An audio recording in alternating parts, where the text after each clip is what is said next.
오늘 하루 멘트에 고민이 많았습니다. 어떤 이야기로 시작을 해야 할지 참 혼란스럽습니다. 요즘 책을 읽을 시간, 뉴스를 읽을 시간이 없어서 그런가요? 역시 사람은 공부를 해야 합니다. 그래서 오늘은 인물에 대한 이야기를 하려고 합니다.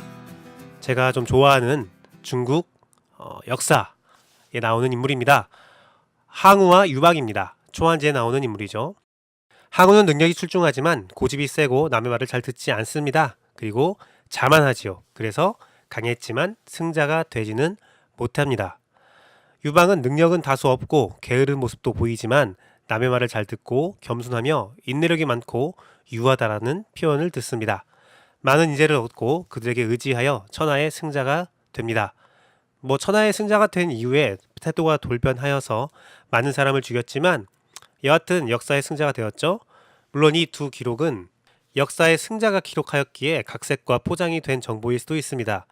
여하튼 초한지에서의 교훈은 승자와 패자의 차이에 대한 교훈, 타인의 조언을 잘 듣는 자와 적재적소에 인물을 사용하고 함께하는 자, 그런 자가 승리하게 되고 혼자 한 자는 망하게 된다는 말입니다. 비난을 받고 비판을 받는 것은 유쾌한 일은 아닙니다. 하지만 모든 것에는 다 이유가 있습니다. 요즘 기독교 욕을 많이 받고 있습니다. 할 일들이 있으니 어쩔 수 없습니다. 하지만 이를 두고 기독교 죽이기다, 교회 죽이기다, 예수 그리스도를 핍박하는 것이다란 말을 하면서 투쟁을 독려하는 분들도 있다고 합니다. 저도 문자를 받았습니다. 그분에게 묻고 싶습니다. 누가 예수를 핍박한 겁니까? 누가 교회를 죽이는 것입니까? 누가 기독교를 죽이고 있습니까? 도대체 누구를 위한 투쟁입니까? 왜 욕을 먹는가? 누가 욕을 먹는 건가? 잘 생각해 봤으면 좋겠습니다. 제가 볼 때 오늘날 예수 그리스도는 욕먹지 않았고 핍박을 받지 않았습니다. 세상은 아직도 진정한 복음에 목말라 있고 진짜 예수 그리스도의 제자, 그 사랑을 기다리기 때문입니다. 다만 예수를 욕하는 사람은 바로 나입니다. 저라는 거죠. 이런 말이 드라마에 나왔습니다. 도가판에서 누가 호구인지 모른다면 당신이 호구입니다. 지금 누군가 기독교와 교회 공동체를 욕하는데 왜 욕먹는지 모른다면 당신 때문입니다.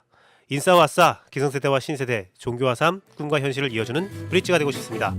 정통 기독교 방송의 꿈을 꾸고 있는 CR 침례교회 김교회 목사, 오늘의 브릿지 시작하겠습니다.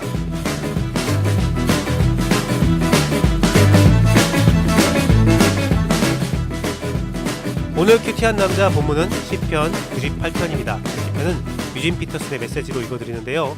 저작권 때문에 50절 이하만 읽도록 하겠습니다. 새 노래로 하나님께 노래하여라. 그분께서 수많은 기적들로 세상을 만드셨다. 소매를 걷어붙이시고 모든 일을 바로 잡으셨다. 하나님께서 역사의 길이 남을 구원을 베푸시고 그분의 권능을 온 세상에 나타내셨다. 그분께서 잊지 않으시고 우리를 사랑해 주셨다. 그분이 아끼시는 이스라엘에게 지치지 않는 사랑을 베푸셨다. 온 세상이 주목한다. 보아라. 하나님의 구원의 역사를. 모두 다 하나님을 소리 높여 찬양하여라. 마음껏 노래하여라. 연주에 맞춰 노래하여라. 관현악단을 이루어 하나님께 연주하여라. 100명의 합창단도 함께하여라. 트럼펫과 큰 트럼본도 연주하여라. 세상을 가득 태우도록 왕이신 하나님께 찬양하여라. 바다와 그 속에 사는 물고기들아, 박수갈채를 보내어라. 땅에 사는 모든 생물들도 참여하여라. 대양의 파도야, 환호성을 울려라. 산들아, 화음으로 대미를 장식하여라. 하나님께 찬사를 드려라. 그분께서 오신다. 세상을 바로잡으러 오신다. 그분께서 온 세상을 올곧게 하시고 땅과 거기 사는 모든 이들을 바르게 하시리라. 아멘. 주여 속히 오소서. 여호와 하나님께서 찬양을 받는 이유는 단순합니다. 그는 구원을 베푸시는 통치자시며 그의 구원은 땅의 악인을 심판하는 것이기 때문입니다. 하나님의 인자와 성실은 악인을 멸망시키고 자신의 백성을 구원함에 있습니다. 인과응보, 하나님의 변함없는 진리를 전하는 선포하고 있습니다. 물론 그때가 언제인가라는 의문은 항상 있습니다. 그때를 기다리는 것은 참으로 어렵고 힘들고 인고의 시간들입니다. 그때가 정말 있을까라는 의문이 드는 세상사이기도 합니다. 하지만 그가 이 세상의 창조주라는 믿음은 기본적으로 그가 이 세상을 만드신 것으로 끝나는 것이 아닙니다.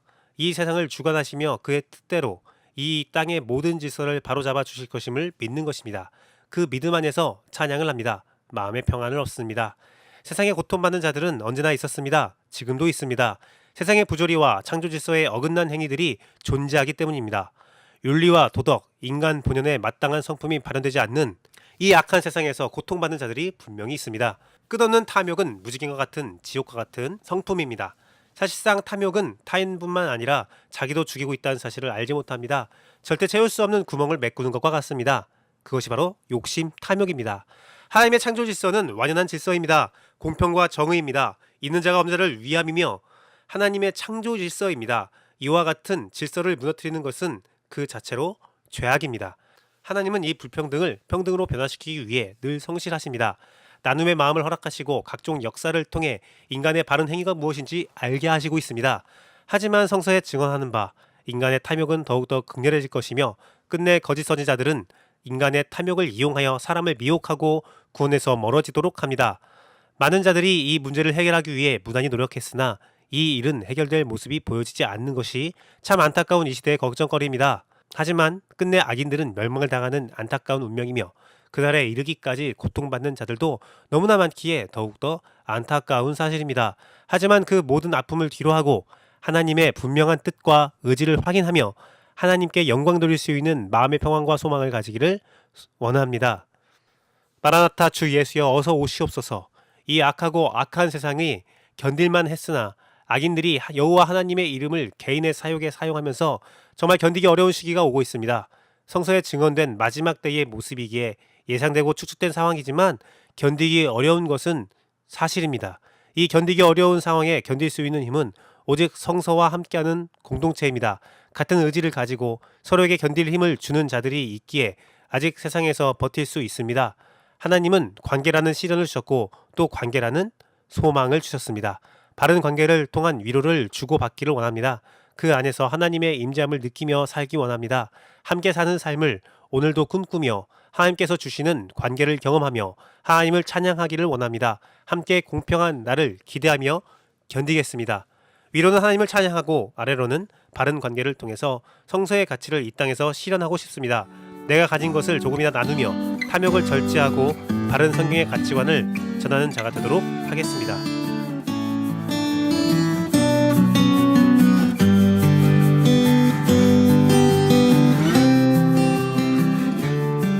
오늘은 나름 이슈 어라 이것 봐라를 방송하도록 하겠습니다. 오늘의 이슈는 네임밸류입니다. 어제 PD수첩에서 네임밸류 처치에 대한 이야기가 나왔습니다. 800억의 비잔금. 제가 조사를 해보니까 2014년도에 벌어진 일이더라고요. 교회 측의 항변에 의하면 매월 50에서 70억 예산이 남았고 그것이 모아진 돈이라고 해명했다고 합니다. 1년에 800억 정도가 남는 교회인 거죠. 2014년도에 800억이 남았으니까 지금은 2018년도입니다. 아무것도 안 했다면 3,200억 정도가 그 이상이 남았던 것 같은데요. 좋은 일에 섰겠죠. 방송에서는 공시지가 1,600억 원의 부동산을 교회가 보유하고 있다라고 방영했습니다. 공시지가요. 그러니까 실거래가는 공시지가의 2배에서 4배 정도 차이가 난다고 하니까 최소 3,200억의 부동산을 교회가 보유하고 있는 거네요. 신기하게 좀 맞아떨어지고 있는데 어쨌든 남은 돈으로 부동산을 산 건가라는 생각도 들 정도로 아닐 거예요. 명성교회 측은 그 돈은 큰 규모의 선교 프로젝트 실행을 위한 것이라고 해명했으니까요. 부동산은 교회 수양관, 교역자, 자녀, 장학관, 지교의 부지라고 말했습니다. 개인적으로 사실 여부가 참 궁금합니다. 어제 방송을 두고 명성교회는 법적 대응을 하겠다고 합니다. 한간에서는 교회 흔들기가 시작되었다, 교회 핍박이 시작되었다라고도 합니다. 말세에 교회를 핍박하는 존재를 적 그리스도, 예수 그리스도를 대적하는 자라고 합니다. 네임밸류에서는 진작에 세습 논란에 있어서 반대 세력을 마귀의 세력으로 규정했습니다.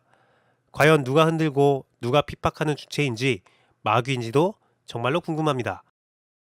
이러한 시국에 네임밸류 처치는 긴급 당회를 열고 50억을 들여서 미자립 교회 1,000곳을 지원하겠다고 결정했다고 합니다. 저의 비뚤어진 시선으로 보면 방송에 의한 매월 50에서 70억 예산이 남는다고 했으니까 한 달 남은 예산을 쓰자는 것으로 입마금하겠다는 것으로 보여집니다. 그렇게 하면 1,000개의 지원자가 확보되는 거죠. 돈 받은 사람은 또 돈 값을 해야 돼요. 그리고 또 세상에 보여지는 모습들, 내가 이렇게 많이 도와주고 있어 라고 보여준 것 같은데, 그러면 최소한 그동안 모았던 3,200억 정도의 10% 정도인 320억 정도 쓰면 어떨까, 그런 생각도 듭니다. 그렇게 써도 고가게 보지 않겠죠. 참 슬픈 일입니다. 성서가 말하는 신자, 교회는 약자를 돕고 재산을 축적하지 않으며 모아진 물질을 없는 자들을 위해 나누고 아낌없이 베푸는 곳인데 50년째가 되는 희년에는 축적된 모든 것을 사회에 돌려주고 함께 사는 가치를 실현시키는 곳인데 네임밸류 처치는 목사님 가정에 차만 몇 대가 있고 아마 집도 좋겠죠? 아마 가진 부동산도 많을 겁니다. 하지만 어떤 전 대통령처럼 아무런 재산이 없다라고 주장하겠죠. 아론은 금송아지를 만들고 이게 하나님이야 라고 했다가 죽을 뻔했습니다. 이거 바알이야 라고 안 했죠. 이거 하나님이야 라고 했어요. 네임밸류 처치는 담임 목사 우상화를 하고 있다고 하죠. 그런 것 같습니다. 뭐 애니메이션도 있고요. 참 대단하더라고요. 그리고 실존하는 성자라고 공식성상에서 청년 리더들 강연에서 그렇게 말을 하더라고요. 농담이었으면 좋겠습니다. 강단에서 우상을 숭배하도록 가르치는 곳보다는 농담하는 곳이 더 나으니까요. 다른 이야기를 해야겠네요. 너무 우울한 이야기를 하면 안 되죠. 재산이 없다던 전 대통령이 엄청난 재산을 가진 자가 되었습니다. 다스의 소유주는 이명박이라고 법원에서 말했죠. 그래서 15년 징역을 살게 되었습니다. 130억을 추징금을 물게 되었죠. 거짓은 늘 해명되고 밝혀진다고 생각합니다. 또 다른 이야기를 해볼까요? 말세가 되면 적 그리스도가 많이 나타난다고 합니다. 특히 바울은 데살로니가 후서 2장 4절에서 적 그리스도가 하나님의 성전에 앉을 것이라고 말했습니다. 하나님의 비밀이라는 책에서는 성전을 신자들의 공동체 곧 교회를 가리킨다고 말했습니다. 이는 적 그리스도는 교회에서 권위 있는 지위를 차지하고 그 지위를 이용해 거짓된 가르침을 널리 퍼뜨릴 것이다 라는 뜻으로 해석하고 있습니다. 정말 기억해야 할 말씀이네요. 그냥 그렇다고요. 전혀 상관없는 이야기 3가지를 해보았습니다. 그러니 우리는 늘 적 그리스도를 조심해야 합니다. 오늘의 이슈였습니다. 오늘의 브릿지 여기까지 하겠습니다. 감사합니다.